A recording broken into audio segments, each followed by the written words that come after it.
एक बार भगवत ऋषिक जी महाराज अपने गुरुदेव के चरणों में बैठ के निवेदन किया कि जैसी आपकी आज्ञा, ठीक अक्षरशः वैसे ही वैराग्य से रह रहे।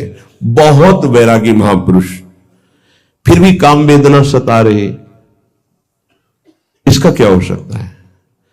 खान पान की कोई व्यवस्था नहीं, माधुकरी वृत्ति से, बहुत एकांत प्रिय, बहुत अद्भुत साधना, फिर भी गुरुदेव ये अंदर काम वेदना का करवा ले आओ। उस करवा में, गांव में तो उसे अंडी कहते हैं, बड़ा पेड़ होता है, छोटे छोटे उसके ऐसे बीज होते हैं, उससे तेल निकलता है। तो वो बोले करवा ले आओ, ले आए। बोले देखो इसमें तेल तो नहीं है। बोले नहीं। पानी भरा, थोड़ी देर रखा तो तेल आ गया। बोले जानते इसमें तेल क्यों आ गया? क्योंकि इसमें तेल रखा गया था, फिर धोया, फिर डाला, फिर देखो फिर आ गया ना तेल। बोले अब देखना। और उस करवे को रसोई मनिया की गई थी तो ढेर सारी आग थी, उसी आग में रख दिया। 10-15 मिनट रखने के बाद फिर निकाला। बोले अब पानी रखो। पानी रखा, तेल नहीं आया। बोले समझ गए, अभी तुम्हारे तप में कमी है, और तप करो, भस्म हो जाएगा ये। जब तक इसके संस्कार हैं, कई जन्मों से भोग वासनाओं के खेल खेलते चले आ रहे हैं, तो संस्कार है। जहां संयोग बनेगा तहां वो प्रकट होने लगेगा, वो दिखाई देने लगेगा। भस्म करो इसको तप के द्वारा। जैसे आग में रख दिया गया तो संस्कार भी तेल के भस्म हो गए, वो पानी में अब दोबारा फिर नहीं आए। ऐसे ही तप के द्वारा, भजन के द्वारा वासना को भस्म कर दिया जाता है, तब उपासना परिपक्व होती है।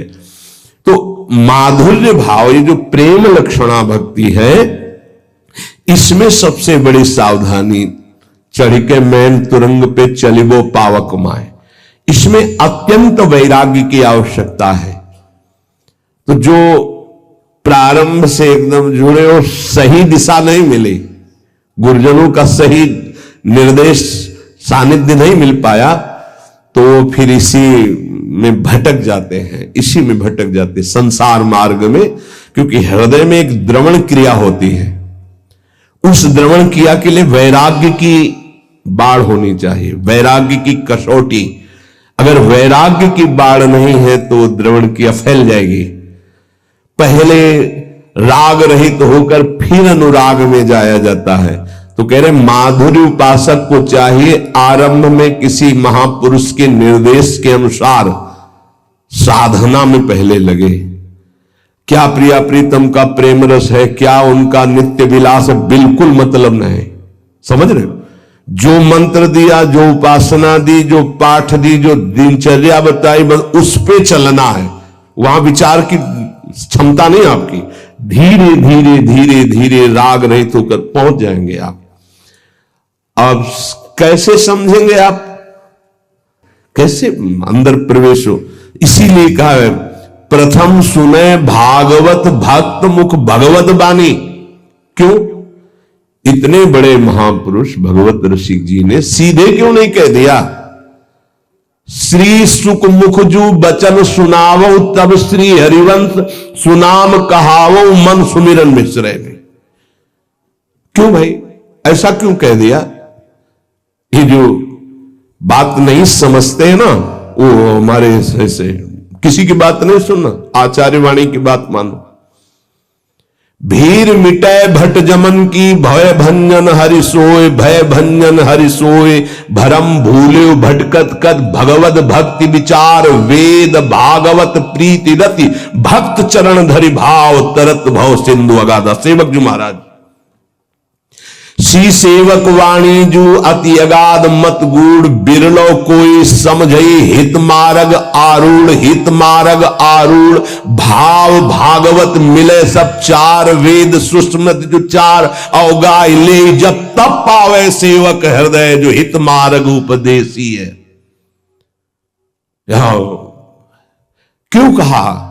क्योंकि गीता और भागवत की कसौटी पर, वैराग्य और ज्ञान की कसौटी पर जब हृदय कस गया तो माधुर्य रस परोस दिया गया। वो समझ, अभी तो जीवत तो है, देहाभिमान, मैं पुरुष मैं स्त्री, कैसे इस रस का इसीलिए गुरुदेव की आज्ञा पे चलो, रस की बात को मत देखो कि हमारा तो सहचरी भाव आता ही नहीं, ऐसे आ जाएगा। तुमको इससे मतलब नहीं कि सहचरी भाव क्या है, प्रिया प्रीतम का नित्य विहार क्या, तुम्हें साधना से मतलब है। तुम पुरुष समझ रहे हो, हाँ चलो लगो, पहले ककाहरा पढ़ो, मात्राएं पढ़ो, पहले उन शब्दावली पढ़ना सीखो, फिर पीएचडी की बात समझ में आएगी। ये वासुदेवा स्वरमिति से पढ़ाई शुरू होती है, ये कोई छोटी मोटी नहीं है। वृंदावन नित्य विहार रस है ये। यहां बड़े बड़े ब्रह्म ऋषि भी जहां हार गए, वो ये रस है वृंदावन का प्रेम रस। हार गए कृष्णात् परम किमपि तत्व महाम न जाने, अभी तो पहुंचे ही नहीं किशोरी जुग तक। श्रीमद सूदन सरस्वती जी कहते हैं, जो ब्रह्म चिंतन में स्वराज्य स्वरूप स्थान में विराजमान आत्मबोध संपन्न महापुरुष, उनको जब रूप माधुरी ने आकर्षित किया श्री कृष्ण चंद्र की, तो कहते हैं कृष्णात् परम किमपि तत्व महाम न जाने। और उनको क्या पता कि ये सौंदर्य माधुर्य समुद्र सी लालू वेणु करान्य पतिता स्खलितम शिखंडम भ्रष्टम च पीत वसनम ब्रजराज सोनो यस्याह कटाक्ष सर्पात, यस्याह कटाक्ष सर्पात विमूर्छितस्य। कैसे पता चलेगा? अब सीधे नित्य विहार रस की बात, इसीलिए गुरुजनों ने सिद्धांत बनाया, प्रथम सुने भागवत भक्त मुख भगवत वाणी। गीता और भागवत की कसौटी पर उपासक का हृदय कसा होना चाहिए। आसपास पात्र मेड़ मजबूत है, रस डाला सीधे, उसमें सुरक्षित है। नहीं तो द्रवित हृदय और फिसल गया तो ये फिर संसार में चला। तो उपासक महामाधुर्य रस की उपासना वाला पहले गुरुदेव प्रदत्त साधना में प्रीति करे। अब कि नित्य विहार का मतलब क्या? पहले तुम राधा राधा रटो और एक भी मिनट नाम ना छूटे। पहले ऐसे चलो, पहले अपनी इंद्रियों को ठीक करो, पहले अपने आचरणों को ठीक करो, पहले आप जैसा आज्ञा हो रहा वैसा चलो, फिर आगे का रस अपने आप आ जाएगा। समझाने की थोड़ी जरूरत पड़ेगी। और तुम्हारी समझ क्या, संभाव्यो विरंचि नारद सी, और तुम समझना चाहोगे, समझ जाओगे। जो मंत्र मिला है, जो उपासना मिली, उसमें रति करने से उपासना के दो परिणाम होते हैं।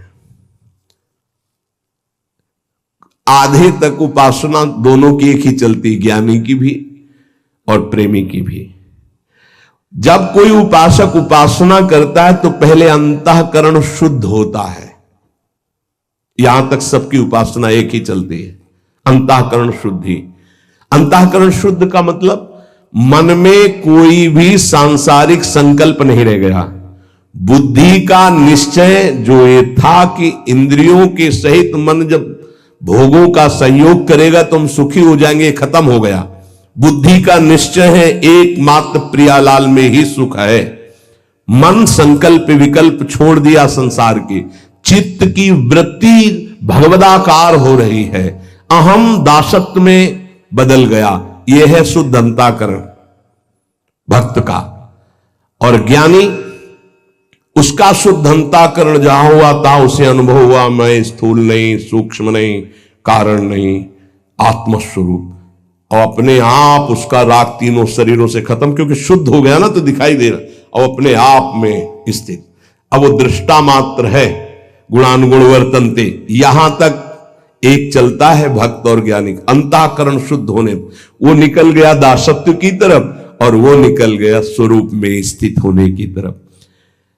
आत्मनिवेदन करने वाला उपासक मोक्ष पदवी की भी इच्छा नहीं रखता, फिर अन्य इच्छाओं की तो बात जाने दो।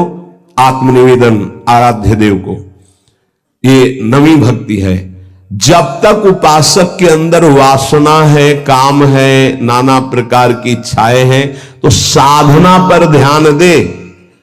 साध्य की दिव्य लीलाएं जो नित्य विहार रस की हैं, वो चिंतन करने का अधिकार नहीं। ये तो निर्खत नित्य विहार पुलकित तन रोमावली आनंद नयन सुधार, यह जो कृपा हरिवंश की, क्योंकि वाणी जी समर्थ है, वो स्वयं प्रकाशित हो जाती है हृदय में। ये चिंतन का विषय तब बनता है जब देह भाव छूट जाए, वनिता पुरुष भाव मिट जाए, तब चिंतन। आज वन क्रीड़त श्यामा श्याम, सुभग बनी निस शरद चांदनी, रुचिर कुंज अभिराम, खंडन अधर करत परि। ये चिंतन जो दिव्य भावावेश में अपने सहचरी स्वरूप में वो देख रहा है, सामने निकुंज है, कैसी चांदनी छिटकी हुई है, कैसी सुंदर शैया है, कैसे प्रिया प्रीतम विराजमान, वो सब शोभा। ये अर्थ थोड़ी हो सकता है, अर्थ नहीं हो सकता, ये चिंतन का विषय होता है। तो नित्य विहार रस माधुर्य रस के उपासक को चाहिए कि वाणी जी का पाठ करे अर्थ समझने की नहीं, सिद्धांत का अर्थ समझे, लीलाओं का नहीं। लीला गायन करो, गायन करने से ही गायन का फल लिखा है। छूटी 84 भ्रमंते निर्खय जुगल किशोर, जब निर्खय जुगल किशोर तब लीलाओं का चिंतन प्रारंभ होता है। उस समय निर्विकार अवस्था होती, सच्चिदानंद वपु। अभी तो ये जो वपु धारण किए ये विकारी है, ये काम से पैदा हुआ है, इसके अंदर परमाणु है कामना के, जन्म जन्मांतरों से इसी में हम बंधे चले आ रहे हैं। इस शरीर की रचना काम से हुई है, संकल्प कामना, चिंतन काम का, संकल्प काम का, कामना, उससे इसकी उत्पत्ति, सृजन ही इसका हुआ है। और जिस देह से सेवा होती है उसका भाव से सृजन होता है, ध्यान रखना। वो न संकल्प का है न कामना का देह है, वो गुरु प्रदत्त मंत्र के भाव का देह, उसे भाव देह कहते हैं। विशुद्ध सच्चिदानंद वपु प्रेममय, तब नित्य विहार लीला का चिंतन।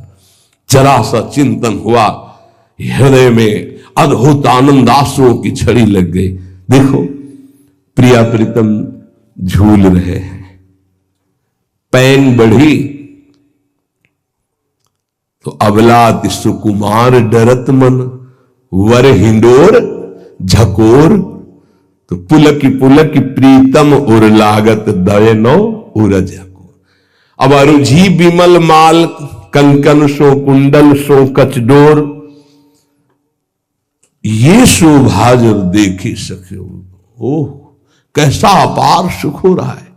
तो दय असीस हरिवंश प्रशंसत करी अंचल की। जो आचार्य हरिवंश महाप्रभु जी जो हित सजनी स्वरूप में है, आशीर्वाद, ये सुख जब इन नेत्रों से देख रहा है उपासक, इतनी सामर्थ्य, तब उसका सही भाव और अर्थ समझ में, शब्दावली से नहीं, शब्दावली से नहीं समझ सकते हैं। इसीलिए गुरुदेव भगवान का आदेश, महापुरुषों के रसिकों की बात माननी कि वाणी जी का अर्थ नहीं, गायन करो, गायन करने मात्र से छुट्टी 84 भ्रमंते निर्खय जुगल के। पहला तो यही है कि भवजल निधि को नाव और काम पावक को पानी। गाते गाते देखना तुम्हारा हृदय कैसे निष्काम हो जाता है।